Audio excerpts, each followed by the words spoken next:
विक्रम बेताल की एक और कहानी में आपका स्वागत है। यह कहानी है अपराधी कौन।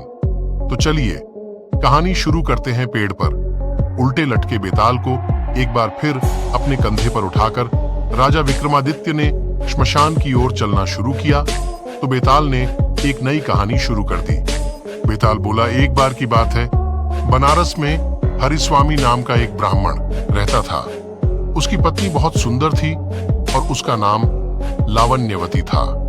लावण्यवती का रूप इतना सुंदर था कि कोई भी पुरुष उस पर मोहित हो जाता। एक दिन लावण्यवती अपने घर की छत पर सो रही थी। जैसे ही आधी रात हुई, एक गंधर्व कुमार आकाश मार्ग से उड़ता हुआ जा रहा था। उसकी नजर लावण्यवती पर पड़ी तो वो उसकी ओर आकर्षित हो गया। गंधर्व कुमार लावण्यवती को उठाकर ले गया।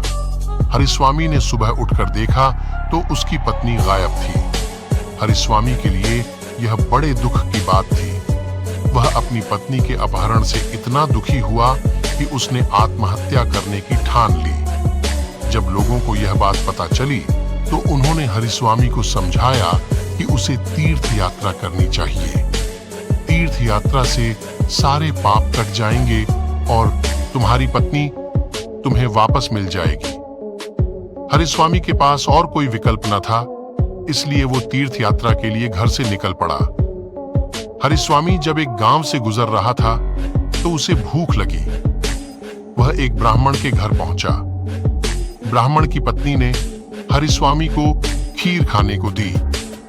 हरिस्वामी उस खीर को लेकर एक तालाब के किनारे पहुंचा ताकि वो मुंह हाथ धोकर खीर खा सके और प्यास लगने पर उसे पानी भी मिल जाए। खीर का कटोरा एक पेड़ के नीचे रखकर हरिस्वामी हाथ पैर धोने लगा। तभी उस पेड़ पर एक बाज आकर बैठ गया।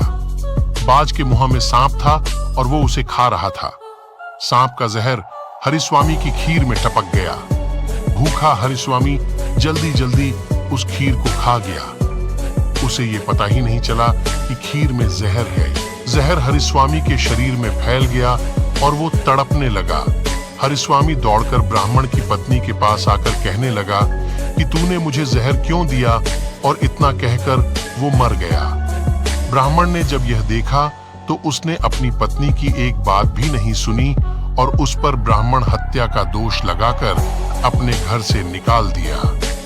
इतनी कहानी सुनाकर बेताल ने राजा विक्रमादित्य से पूछा, राजन बताओ कि इस कहानी में अपराधी कौन है, सांप, बाज या ब्राह्मण की पत्नी? राजा ने उत्तर दिया, इस कहानी में इन तीनों में से कोई अपराधी नहीं है, क्योंकि सांप अपने शत्रु यानी बाज के वश में था।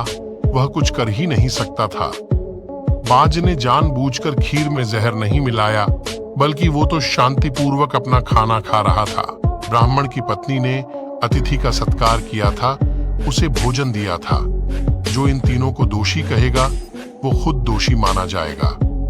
इस कहानी में अगर कोई अपराधी है तो वो है ब्राह्मण, जिसने बिना विचार करे और सच्चाई को जाने बिना अपनी निर्दोष पत्नी को बेघर कर दिया। बेताल बोला, राजन आपने इस बार भी बिल्कुल सही जवाब दिया है। इतना कहकर बेताल फिर से उड़कर पेड़ पर जा लटका। राजा विक्रमादित्य उसे पकड़ने के लिए उसके पीछे भागे। कहानी से सीख मिलती है कि हमें बिना जांच पड़ताल किए कोई भी बड़ा निर्णय नहीं लेना चाहिए। यदि हमारी वीडियो अच्छी